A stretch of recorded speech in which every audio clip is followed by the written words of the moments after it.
Believe it or not, yesterday I killed all of my eBay listings. So, ended them. So what's going on?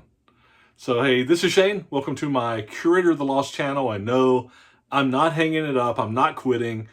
It's inventory, spring cleaning, get the house in order, eBay store in order time of year for me. So to do that, I decided I was going to end all my listings and go through them with like a fine-tooth comb, decide which things I wanted to just get rid of and take out of the store. They've been there too long.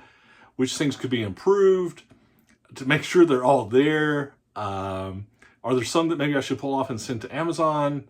And do some housekeeping things like change my shipping terms on some old listings, some things like that. So I'm going to go through what I did and why, and we're going to talk about the concept of reinitiating your listings with sell similar versus relist, my choice on changing the way I was doing my shipping, and then I'm going to start with the most troubling thing of missing listings, things that I thought were listed that weren't. So that's one reason they weren't selling. So, hey, I only had 350 items going on eBay right now.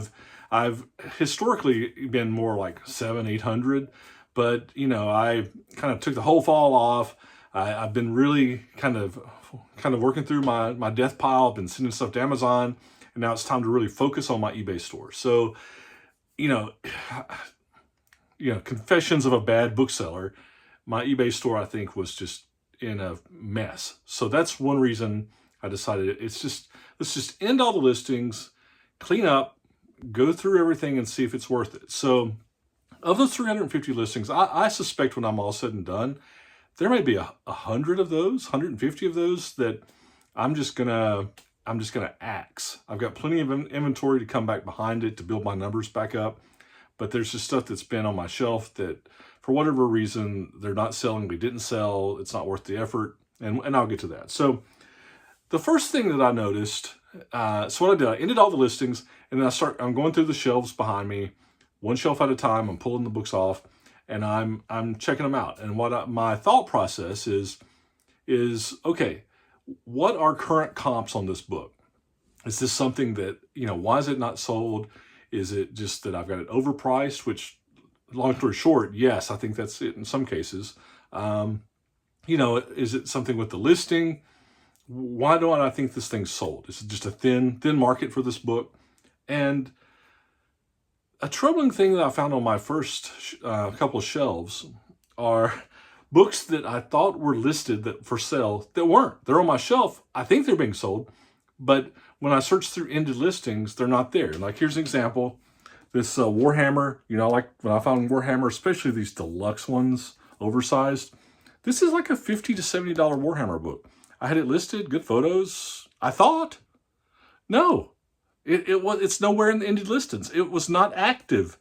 It can't sell if it's not active. So there was this one. I had these two. This is Library of America. This was reporting World War II. This is like $20, $25 for this two book set. Thought they were active. Nope, no listing. Here was one, this Jiu-Jitsu University. This is about a $20 book. Wasn't listed, missing listing. So that's one thing I'm getting as I'm going through. The other thing is I'm finding some things as I'm going through, like this Cape Cod Railroads. I think I can sell this better on Amazon. So I'm going to take it off eBay, send it to Amazon. That's another thing. But then we get to where the rubber meets the road, where, there are items that I think I was just wrong on for whatever reason. When I bought them originally, did the comps, listed them, I thought they were good. I've got some examples here, like this Robert Frost Pictorial Chronicle book.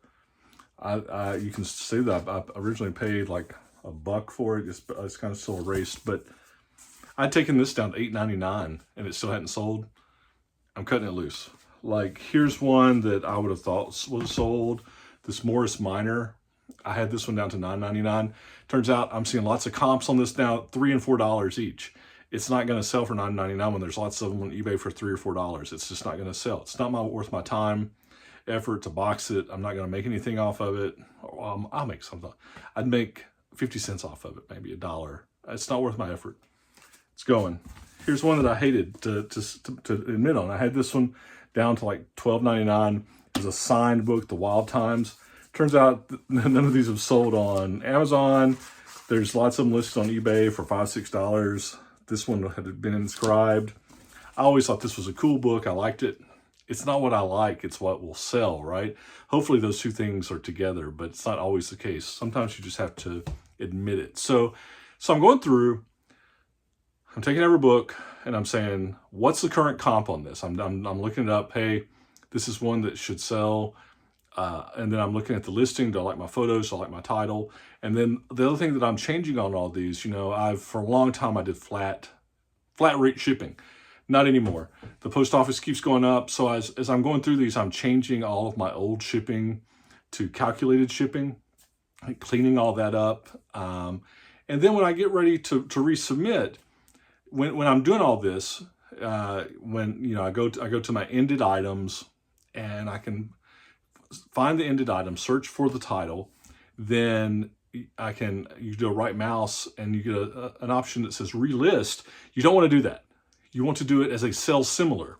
If you sell similar, it nukes all of the old stuff, all the old timelines and history, and it kind of resets the search algorithm, right?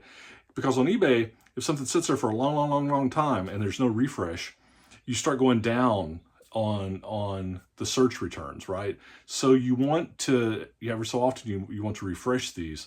I don't know what the magic number is, but when I'm redoing these, I'm redoing them as sell similar. So even if I didn't change anything, I wouldn't just go into what I ended to just kind of get the clean slate. I wouldn't go in and go relist. I would do sell similar, even though it's really the same item, and I would restart it from there, right, to kind of nuke that information. So that's one thing I do. So what's the other things? Shipping. I talked about shipping. I talked about sell similar. This is, for me, it's just kind of a fresh start. It's a way for me to it's spring cleaning. Unfortunately, in any kind of book selling, probably any kind of selling, every now and then you just have to really go through your inventory. You have to make the decision of, these are just taking up space, right? Now, I wasn't hitting a spot where, especially since my stock was down to about 350 items, where I was space limited. But I've been there at times when I get up to about 1,000 or 1,200 books where space becomes an issue. In those cases, you really have to look at your losers and get rid of them for space.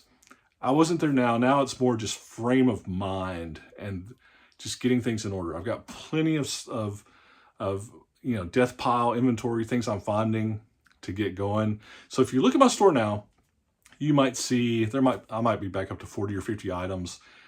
You'll see items coming back online, and then you'll see a lot of my new stuff coming online. So that's what I'm doing. I just ended it and did it. I think, again, my biggest surprise are the things that I thought were listed. They were on my shelf as being listed, and the listing's not there. I've had that error. I don't even know how it happens. You think who knows how it happens? It happens. So that's it. I'm not quitting for good. I'm just getting the house in order, the eBay store in order. So that's it. See cool, buy cool. We'll talk to you soon. Bye.